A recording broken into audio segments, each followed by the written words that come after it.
সপ্তম অধ্যায়ের প্রথম ভিডিওতে আমরা 3টা ক্যাটাগরি নিয়ে আলোচনা করেছি। আজকে বাকি 3টা ক্যাটাগরি নিয়ে আলোচনা করব। আশা করি এই 6টা ক্যাটাগরি পড়লে তোমরা পরীক্ষাতে উত্তর করতে পারবে। তবে তোমরা অবশ্যই গাইড বই এবং টেস্ট পেপার থেকে বেশি বেশি প্র্যাকটিস করবা। কারণ হচ্ছে পরীক্ষাতে এটাই আসবে, কিন্তু এখানকার ভ্যালুগুলো চেঞ্জ আসবে।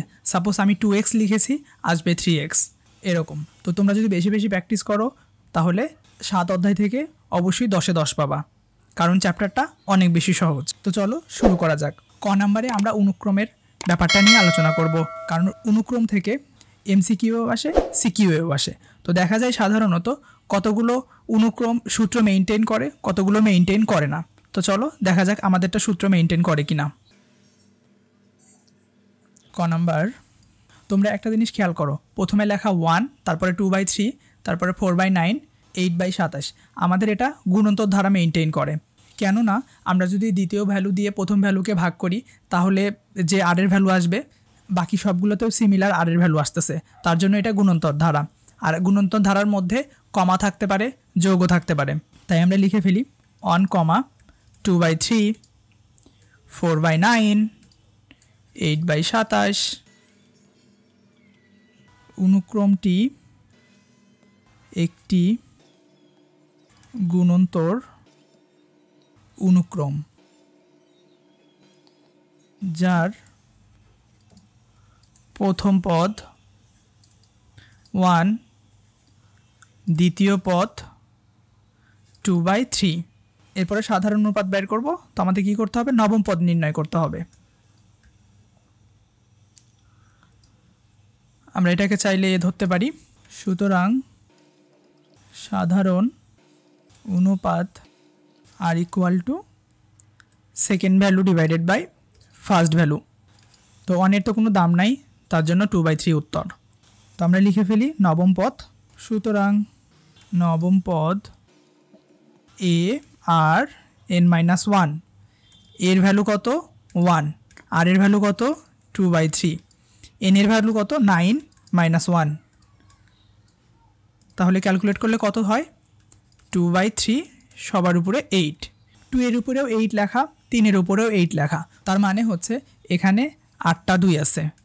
তো আমরা 8টা যদি 2 লিখে ফেলি, একটারে গুণ করলে হয় হচ্ছে 256, সেটা লিখে ফেললাম। এভাবে 3ও 8 বার গুণ করতে হবে, গুণ করলে ফলাফল আসবে এত। এটাই উত্তর। তো খ নাম্বার কি লেখা আছে? লিখছে যে আমরা যদি এখানে x এর ভ্যালু -2 বসাই, ধারাটির দশম পদ এবং প্রথম 8টি পদের সমষ্টি নির্ণয় করতে হবে। তো চলো খ নাম্বার, প্রথমে ধারাটা লিখে ফেলি।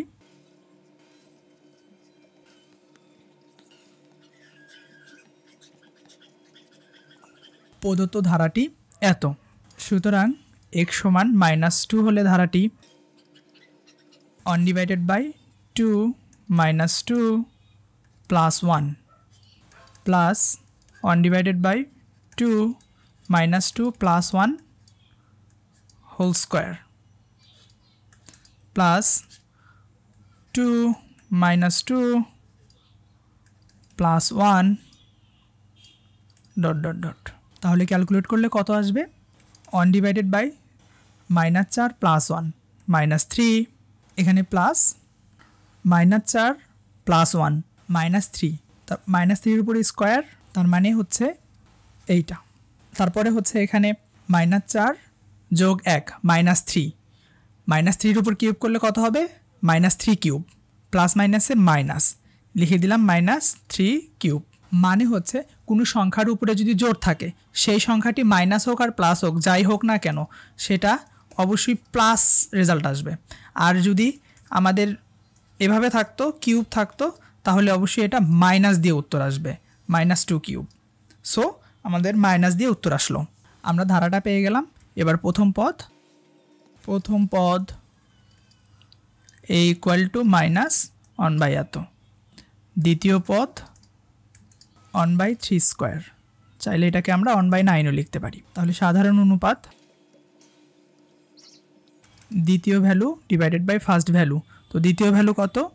1/9 ভাগ -1/3, উল্টায় দেই 1, এই 1 কেটে গেল, এইটা আর এটা কেটে গেল, তার মানে হচ্ছে মাইনাস 1/3 থাকলো। 1/3 হচ্ছে 1-এর চেয়ে ছোটো, তো আমরা সেটা লিখে ফেলি। আর 1-এর চেয়ে ছোটো আসছে। তো আমাদের কোশ্চেনে কি বলেছিল যে দশম পদ নির্ণয় করো। দশম পদটা নির্ণয় করে ফেলি। ধারাটির দশম পদ সমান এর ভ্যালু মাইনাস 1/3, আর এর ভ্যালুও আসছে এটা সবার উপরে 10 - 1 1/3, আর এখানে হচ্ছে মাইনাস 1/3 সবার উপরে 9 মাইনাস 1/3, আর এখানে হচ্ছে মাইনাস। আমরা বলেছিলাম বিজোড় থাকলে মাইনাস মাইনাসই থেকে যাবে, মাইনাসটা বাইরে দিলাম এত 3-এর উপরে 9। তাহলে কি হইল, মাইনাসে মাইনাসে প্লাস 1/3, আর এখানে আছে 1/3-এর উপরে 9, তার মানে এখানে 3-এর উপরে 1 আছে, এখানে 9 আছে, তার মানে 10 হইল। এটাই উত্তর। এবার আমরা ধারাটির প্রথম 8 পদের সমষ্টি নির্ণয় করব। সুতরাং ধারাটির প্রথম 8টি পদের সমষ্টি S8 ইকুয়াল টু, আর এর ভ্যালু কত আসছে 1-এর চেয়ে ছোটো, তার জন্য আমরা সূত্র লিখব a 1 - r⁴n divided by 1 - r সমান এর ভ্যালু হচ্ছে -1/3 1, আর এর ভ্যালুও -1/3, n এর ভ্যালু 8, আর নিচে হচ্ছে 1 - -1/3। তাহলে এবার উপরে যা আছে সেটাই লিখে ফেললাম। 3-এর উপরে 8, নিচে হলো 1 প্লাস 1/3, মাইনাসে মাইনাসে প্লাস। তাহলে উপরে যা আছে সেটাই লিখে দেই, -1/3 1 - 1/3⁸, আর নিচে হচ্ছে লসাগু নিলাম 3, যদি আমরা 3 নেই তাহলে 3 1-কে 3 আর 1-কে 4/3। এখানেই করে দেই কারণ জায়গা শেষ। কি লেখা আছে 1/3 1 - 1/3⁸। তো আমরা এটা যদি ভাগ করে লিখি, কারণ ভাগ লেখা আছে এত, -1/3 3-এর উপরে 8 গুণ করে উল্টায় দিলাম, তাহলে এই 3 আর এই 3 কেটে গেল, থাকলো কি -1/4, ভেতরে যা আছে তাই লিখে দেই। এটাই আনসার। এবার আমরা ঘ নাম্বার দেখব। ঘ নাম্বার কি বলেছে, এক্সের উপরে কোন শর্ত আরোপ করলে অসমিতক সমষ্টি থাকবে এবং সেই সমষ্টি নির্ণয় করতে বলেছে। তো চলো আমরা করে ফেলি। ঘ নাম্বার প্রথমে যেটা দেওয়া আছে সেটা লিখে ফেলি। প্রদত্ত ধারাটি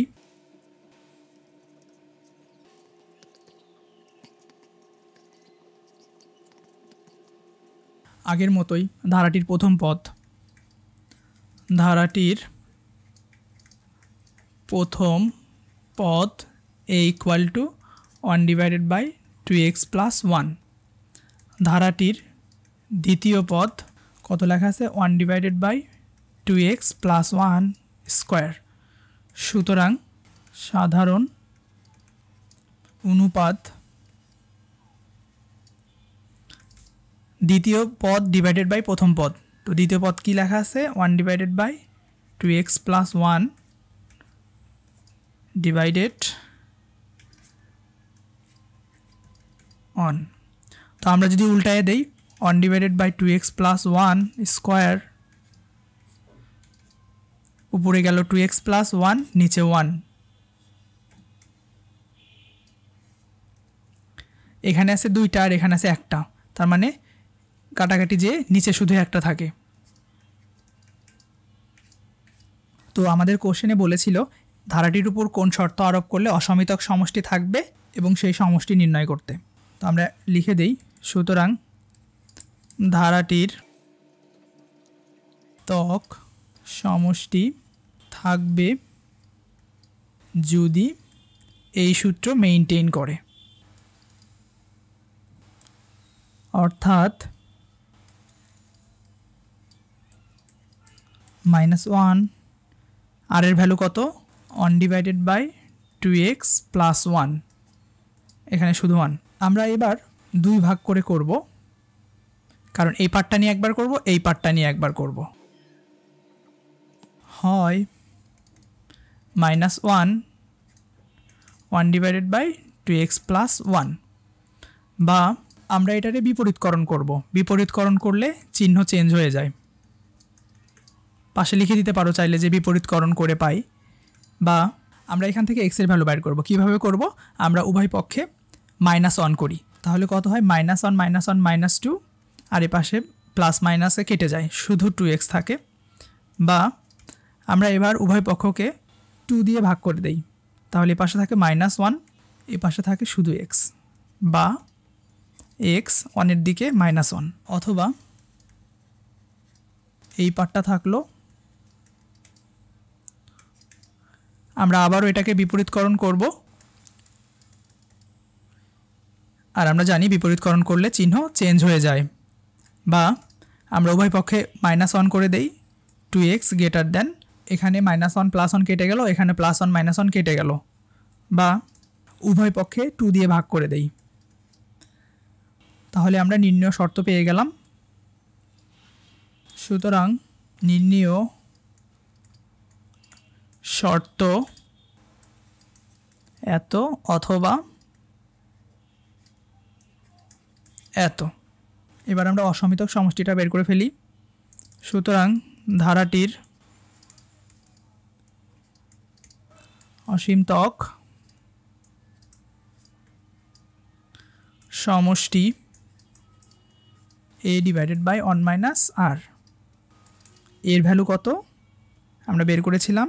1 divided by 2x plus 1 divided by r এর ভ্যালু কত? 1 ডিভাইডেড বাই 2x প্লাস 1। তাহলে আগের মতোই করে ফেলি, উপরে যা আছে তা, নিচে আমরা 2x প্লাস 1 লসাগু নিয়ে ফেললাম, তাহলে এখানে কি থাকে? 2x plus 1 minus 1। এইটা আর এটা কেটে গেল, উপরের পার্টটা লিখে ফেললাম এখানে, ভাগ দিয়ে নিচের পার্টটা লিখে ফেললাম। কি লেখা আছে? 2x plus 1। প্রথম পার্ট লিখে ফেললাম, গুণন দিয়ে উল্টিয়ে দিলাম, এইটা আর এটা কেটে গেল, ফলাফল থাকলো 1/2x। This is solution. তাহলে আমরা প্রথম ভিডিও এবং দ্বিতীয় ভিডিও মিলে টোটাল 6টা ক্যাটাগরির কোশ্চেন সলিউশন করলাম।